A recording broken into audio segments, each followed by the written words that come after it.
The phone buzzed on the kitchen counter, its screen lighting up the dim room like a tiny flare in the darkness. I grabbed it, expecting one of those mundane notifications about bills or work emails. But the message that appeared made my heart stop, and for a moment I couldn't breathe. "I'm with Jake tonight." Her name at the top of the screen, flashing innocently. Melissa. Melissa. My wife. I stared at it, feeling the words reverberate through me like a physical blow. My hands trembled as I scrolled back through our recent messages, searching desperately for context, for some mistake, a misread line or a cruel joke I wasn't in on. But nothing made sense. The past few weeks had been distant. Busy schedules, missed dinners, polite smiles in the mornings. I had assumed it was stress, work pressures, fatigue. But the words on my screen didn't lie. I set the phone down and sank into the chair at our kitchen table. The hum of the refrigerator sounded unbearably loud, almost accusatory. I felt anger, yes, but beneath it, an unbearable ache, the kind that digs into your chest and refuses to let go. My mind raced, twisting through memories, trying to reconcile the woman I loved with this betrayal. I remembered last Friday night. She had laughed at some joke I made about her workday, leaning across the table so close I could feel her perfume. I remembered thinking, she's here. She's with me. And now, this text demolished that illusion like shattered glass on the floor. I didn't reply immediately. Couldn't. I needed control, clarity, and a sense of power over something, anything. I breathed deeply and typed, "Good. Enjoy your night." Short, calm, unshakable. I hit send before I could second-guess myself. The reply came almost immediately. "What the hell, Jason? Don't play games. I thought we were okay. Bae." The word mocked me. Bae. We hadn't been okay for months. And she wanted me to believe this was some misunderstanding, that she had a right to feel whatever she felt. I stared at the screen and realized something crucial. I didn't need her to explain. I didn't need her to apologize. I needed to reclaim my dignity. By the time Melissa walked through the front door hours later, the house smelled faintly of jasmine and her signature vanilla lotion. She looked tired, hair pulled back in a messy bun, but still immaculate, the way she always seemed to manage. I was sitting on the couch, hands folded, eyes on her. Not a word.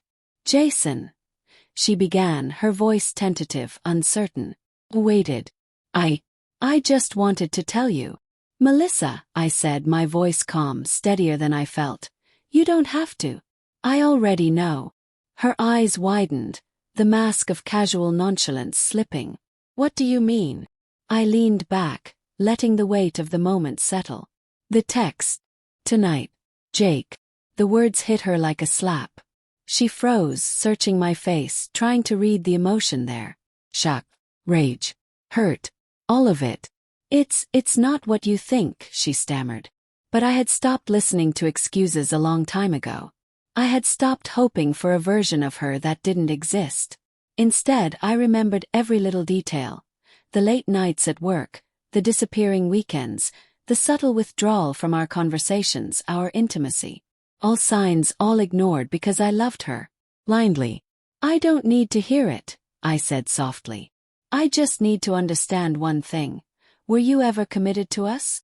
Her lips trembled. "Jason." "I didn't mean." "Save it," I interrupted. "I'm done trying to rationalize your choices. I need to know if this is what you want. Because if it is, then I won't stand in your way."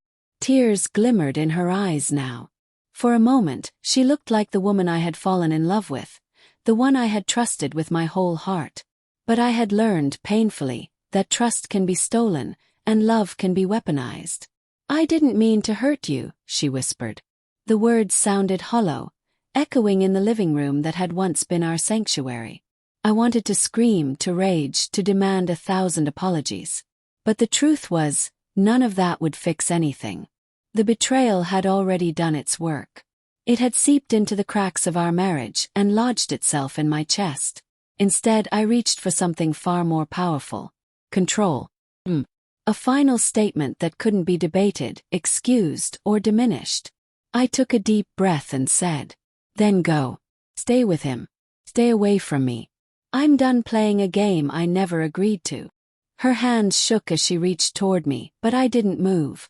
The gap between us was a chasm now, invisible but impossible to bridge. For the first time I saw clearly. Love isn't always enough. Sometimes respect, loyalty, and trust are the foundations, and ours had crumbled beneath us.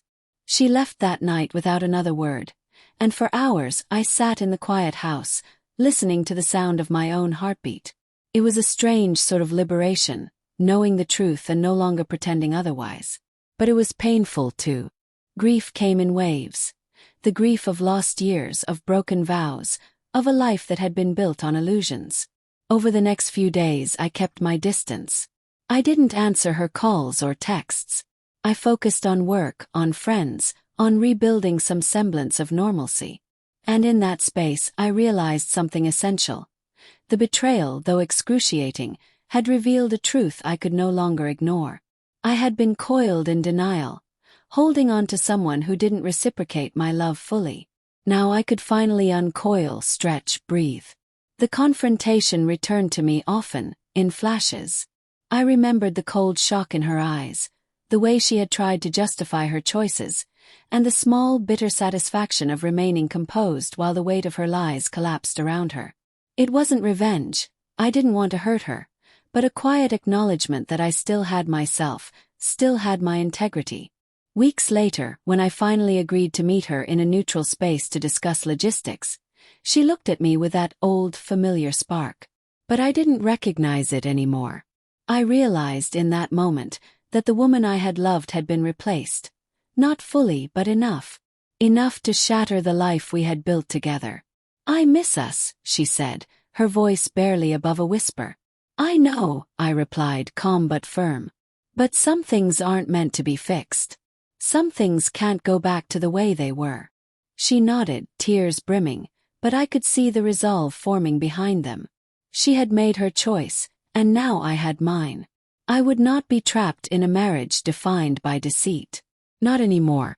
As I walked away, I felt a strange sense of peace. Pain, yes, but also clarity. I had loved fully, trusted deeply, and now I could finally move forward, unshackled from the lies that had weighed me down. Love can be cruel, I realized. Betrayal can cut like a knife. But sometimes the true act of love is letting go, even when it hurts more than anything else in the world. That night, I sat alone on the porch, the cool wind brushing against my face, and for the first time in months I felt free. The emptiness beside me wasn't just absence. It was space for healing, for rediscovery, for life beyond what had been broken. And somewhere deep down, I knew that the real test wasn't surviving the betrayal.